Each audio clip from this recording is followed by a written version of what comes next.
This is the third video now on the idea of ratios and proportions. First video talked about ratios. Second video talked about proportions and how they can be useful in solving problems. In this video, I'm going to go over in more detail, how do I know whether the word problem or the problem I'm looking at, and this isn't just for word problems on a page in a math class, this could be a situation at work, this could be a situation in the kitchen. How do I know when a situation can be solved using a proportion? Remember again, a proportion is a statement that two ratios are equal. So this is the topic of this video. How do I know? How do I know when I can use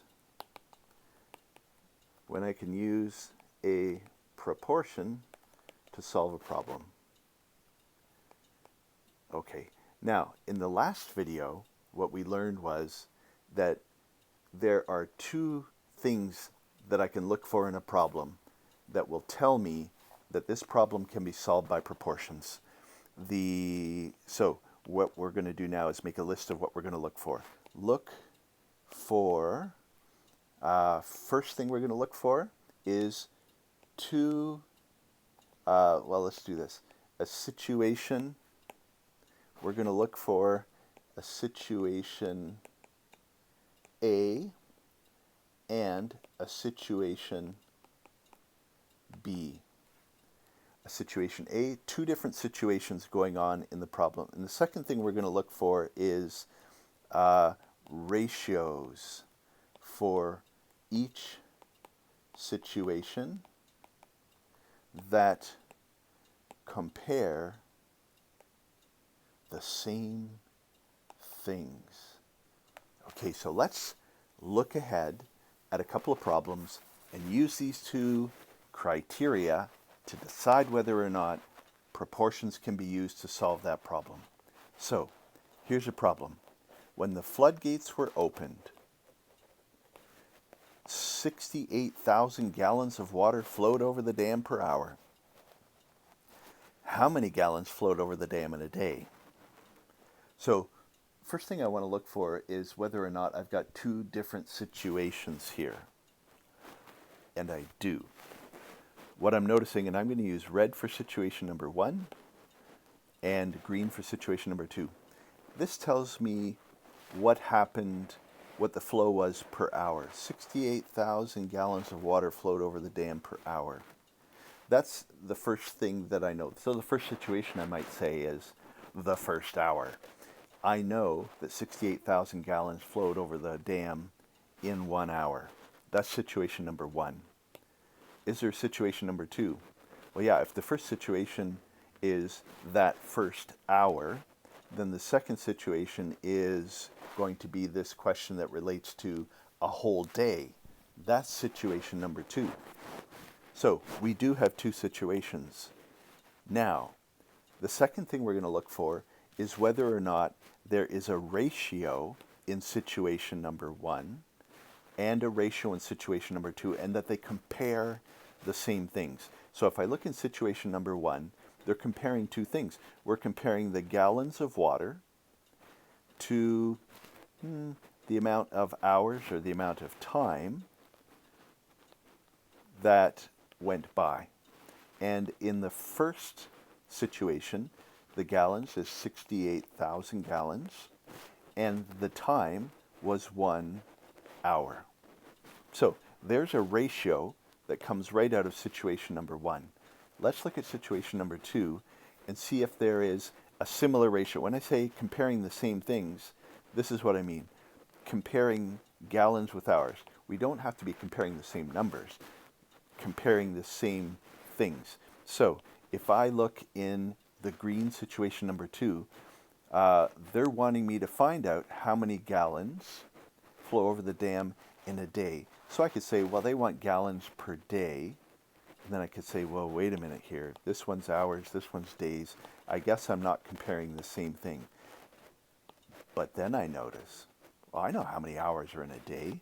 I can make these so that they're comparing the same thing. So let me take that gallons per day and say, well, that's really just how many gallons in 24 hours.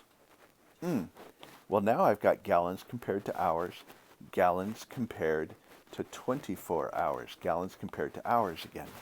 So now I've got a ratio from situation number 1, and I've got a ratio from situation number 2. And what's interesting is in ratio number 2, one of the things I don't know, the comparison of gallons to hours, I know the hours, I don't know the gallons. So now I can go ahead and set up my proportion.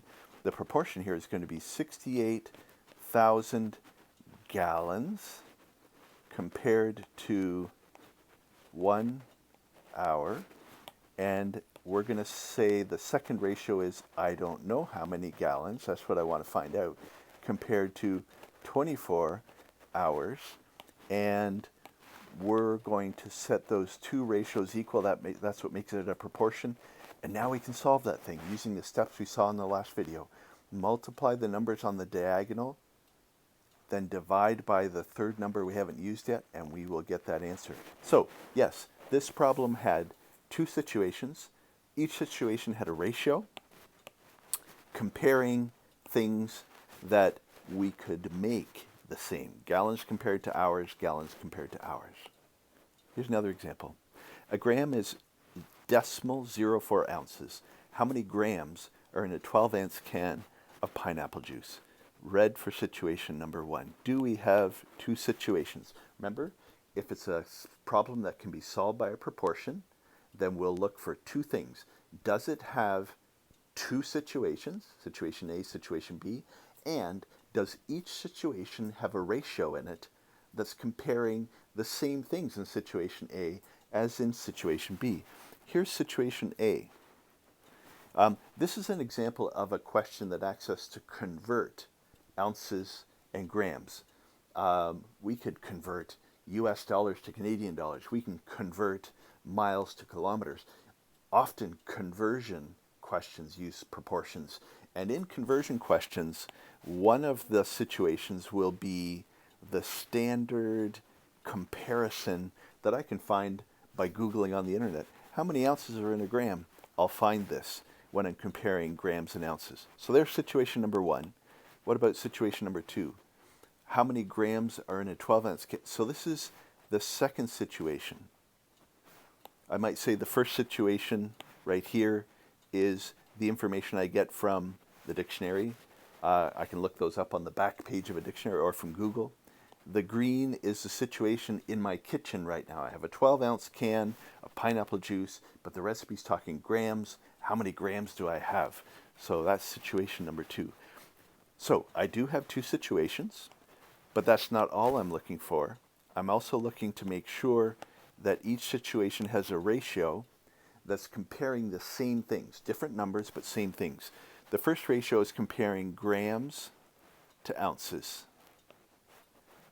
The second situation is looking to me to compare grams again to ounces. So this is a problem that can be solved with proportions. I've got a situation A and a situation B. I have a ratio in situation B. I have a ratio in situation A. They're comparing the same things. So I could say then that I've got 1 gram, because notice a gram, there's the word a. If I say I've got a car, you know I mean just one. A gram, 1 gram, is compared to 0.04 ounces. That's the first ratio. What's the second ratio? How many grams? Oh, that's the thing I don't know then. How many grams? I'm using question marks.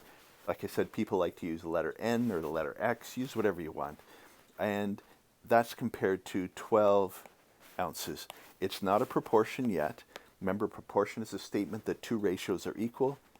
Now it's a proportion. I put the equal sign in, and we know the shortcut to solving this is multiply the two numbers on the diagonal, then take that answer, and it's going to be 12, and divide it by the number we haven't used yet, and then we're done. Okay, next question. Let's wait for that. On to this. A butcher can cut up a chicken in something of an hour. How many chickens can be, ooh, that's a question that when I copied it, we lost a detail. How about this? The Platte River is normally 7 feet deep. During a recent flood, it crested at 14 feet above normal. What was the depth of the river at the crest of the flood? So, I might be wondering, is this a problem that can be solved using proportions? And then I'll remind myself, well, if it is, then it will have two situations, situation A, situation B, and it will also have ratios. Situation A will be comparing two things. Situation B will be comparing the same two things, but with different numbers. So, what do we have? Do we have two situations? Well, yeah, we've got the normal situation here, 7 feet deep normally, and we've got a flood situation. So yes, we have two different situations here. So far, it's looking like maybe proportions can be used to solve this thing, but we know we're looking for two things. A situation A and B, that's one of the things we're looking for. Second thing we're looking for is that situation A has a ratio, situation B has a ratio, and those two ratios are comparing the same things. Here in this question, the normal 7 feet deep for the river, there's no comparison happening there. They just told me one thing. It's 7 feet deep. It's not a comparison of how many feet deep to how many feet wide in situation one, or how many feet deep to how fast it's flowing in situation one. No, it just tells me one thing. There is no comparison happening in situation one. So there's no ratio then. Similar thing in question two. They told me it's 14 feet above normal, but they're not saying 14 feet and this much faster. There's no ratio happening in situation number two. So this problem is not a problem that can be solved with proportions. You might already have figured out how to solve it. If the normal situation is 7 feet deep and it's now 14 feet above normal, that means it's 14 feet more than 7. It's 21 feet is the depth of the river. This was a simple adding problem. No proportion necessary. Here's another one. The Concorde flew 3,855 miles across the Atlantic in 3 3/4 hours. What was its average speed? So this is a question that really we might say has one situation. Here's the one situation. Flew across the Atlantic in that time. And they're asking, what's the average speed in that time? So this doesn't jump out as having two situations. We can see a comparison in situation number one. We're comparing 3,855 miles compares with 3 3/4 hours. So there's a comparison right there. But it looks like we have only one situation. So in this question, it can be solved with proportions, but it can be solved also in other ways. So it doesn't pass our test. So let's say we'll solve that in a different way. Here's another question. A serving of Kellogg's Raisin Bran contains 0.26 grams of potassium. How many grams of potassium are in an 11 serving package of Raisin Bran? So again, we're trying to figure out, can I solve this using proportions? So what I'm looking for, first, does it have a situation A and a situation B? And second, I'm looking to see if there is a ratio in situation A and another ratio in situation B that compare the same things but with different numbers. So this does have a situation number one. Whoops. Situation number one is a serving. A again means one. One serving of Raisin Bran contains that much potassium. That's situation number one. Situation number two, we do have how many grams of potassium are in an 11 grams or 11 serving package of Raisin Bran. So we know how much is in one serving. We want to find how much in 11 servings. So we do have two situations, a one serving situation and an 11 serving situation. So But that's not all we're looking for. Now we want to say, do we have ratios in each of those? Well, in situation number 1, we're comparing the number of servings to the number of grams of potassium. So in situation number 1, we've got 1 serving of Raisin Bran compared to 0.26 grams of potassium. Now let's see if there's a similar ratio in situation number 2. Situation number 2 is asking me to find out how many grams are in 11 servings. Now, in the first ratio, I'm comparing servings with grams. I decided to put servings on top, grams on the bottom.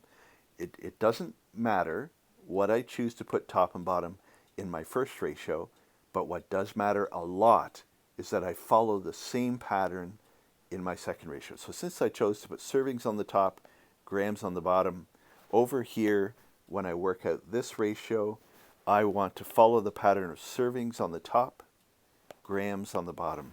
So let's see if I have a servings grams ratio that I can use here.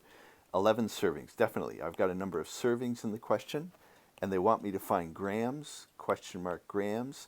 So yes, I have a situation 1 with a serving grams ratio. I've got a situation 2 with a servings grams ratio.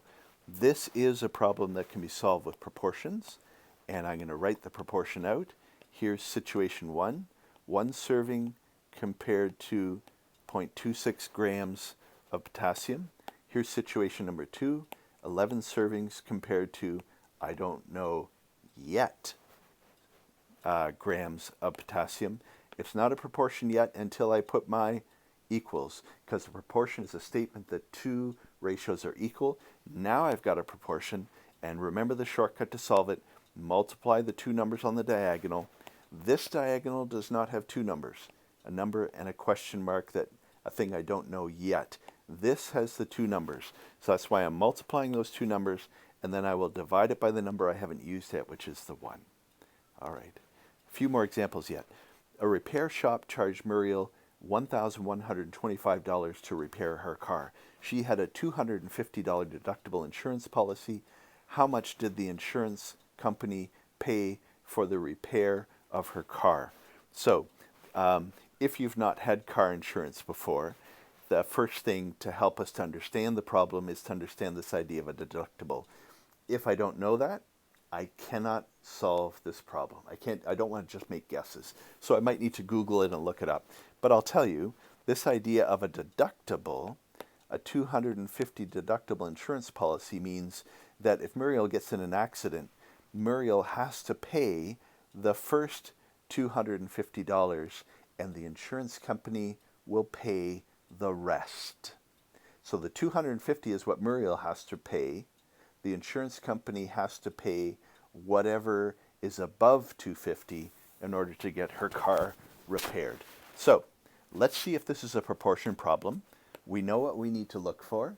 We need to, first of all, have 2 situations, situation A, situation B. And the second thing we're looking for is that situation A has a ratio comparing 2 things, and situation B has a ratio comparing the same 2 things, but with different numbers. So, do we have a situation A? Well, we've got a situation here where the repair shop charged her that much, and she had this much deductible. Do we have a situation B? We don't. We don't have a second situation, and that becomes clear too when I say to myself, well, in the first situation, do I have a ratio? Well, I could say I have a ratio. I'm comparing 2 things. I'm comparing how much she was charged to what her deductible was, right? I've got 2 numbers there. Let me compare them. Charge versus deductible, charge compared to deductible, 1125, that's a dollar number, compared to deductible of $250. Do I have a second situation comparing the same charge and deductible? No, this is the only charge I've got. This is the only deductible I've got. This is not a problem that can be solved using proportions. This is a problem that can be solved in a different way. It's a matter of saying this is the total amount of money that that the repair costs. Muriel has to pay the first 250, and this answer that we'll get, we don't know it yet, but we could do it by punching it into our calculator, will be how much the insurance company has to pay for a car. This is not a problem that can be solved with a proportion because we do not have two situations with two ratios. And that's it. I hope that helps. Remember again that we can solve a question by proportion. I'm going to say proportion questions have, and this is our summary. What do they have? A situation A and a situation B. What else does it have? It has a ratio, because remember, a proportion is a statement that two ratios are equal. That's why we have to have ratios in order to use proportions. So a ratio in situation A and a ratio in situation B that compare the same things. Hope that's helpful.